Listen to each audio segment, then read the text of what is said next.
জব্বার বা ভোক্তা অধিকারের যিনি নির্বাহী ম্যাজিস্ট্রেট তিনি অভিযানে গিয়েছেন, তাকে ব্যবসায়ী চ্যালেঞ্জ করছে এবং তাকে থ্রেট দিয়ে তাকে সরিয়ে দিয়ে ভয়ভীতি দেখানো হচ্ছে। সেই ভয়ভীতি দেখানোর পরিপ্রেক্ষিতে আপনারা কি ব্যবস্থা নিচ্ছেন বা নিবেন কিনা, এরকম যদি পরিস্থিতি ম্যাজিস্ট্রেটকে ফেস করতে এটা হয়, এই বাজার কিভাবে তদারকি হবে?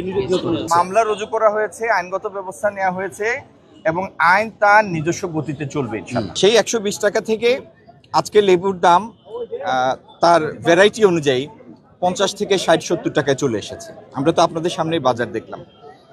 তো এটা ঠিক যে পণ্যের যথেষ্ট সরবরাহ থাকা সত্ত্বেও ক্ষেত্র বিশেষে অনেক অসাধু লোকজন এটা সুযোগ নেওয়ার চেষ্টা করে, শূন্যতার সুযোগ নেওয়ার চেষ্টা করে। আপনার আমার সম্মিলিত প্রচেষ্টাই আমরা নিয়ন্ত্রণের চেষ্টা করব। আর ভাই, আপনি তো নিজেই বলেছেন যে আমরা 4-5 দিন আগে এসেছি। আপনি যে শব্দটা উচ্চারণ করলেন,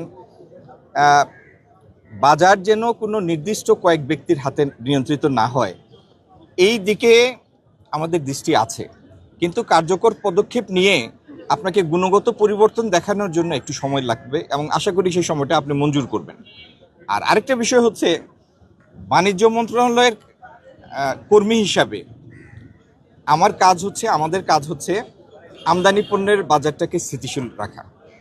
যে পণ্যগুলি আমরা এনে মার্কেট সাপোর্ট করি ব্যালেন্স করার জন্য, টিসিবির মাধ্যমে যে সমস্ত পণ্য আমদানি করি, সেগুলি যথেষ্ট স্থিতিশীল আছে এবং আমি আপনাকে বলতে পারবো কোনো পণ্যের মূল্য গত বছরের মূল্যের সাথে প্রায় 15-20 টাকা কম আছে।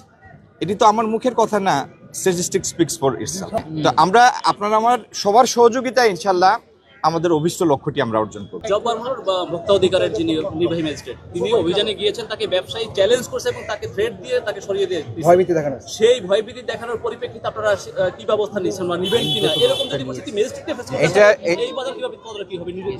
এটার কারণে আমরা আইনগত ব্যবস্থা নিয়েছি। ইতিমধ্যে একটা মামলা রুজু করা হয়েছে এবং আইন তার নিজস্ব গতি অনুসরণ করবে। সারা বাংলাদেশ ছোট জায়গা না, এটা অনেক বৃহৎ জায়গা। আপনি একটা বাজার তদারকি করবেন, এইভাবে ভোক্তা অধিকার কত সংখ্যক আছে এবং এই বাজার নিয়ন্ত্রণ করতে কি পরিমাণ সক্ষমতা দরকার, সেটা আপনারা নিবেন কিনা আগামীতে? না, শোনেন, ভোক্তা অধিকারের 10টা টিম শুধু ঢাকা শহরে কাজ করছে, মন্ত্রণালয়ের 3টা টিম কাজ করছে। এটি তো এই কাজগুলি কি, আপনি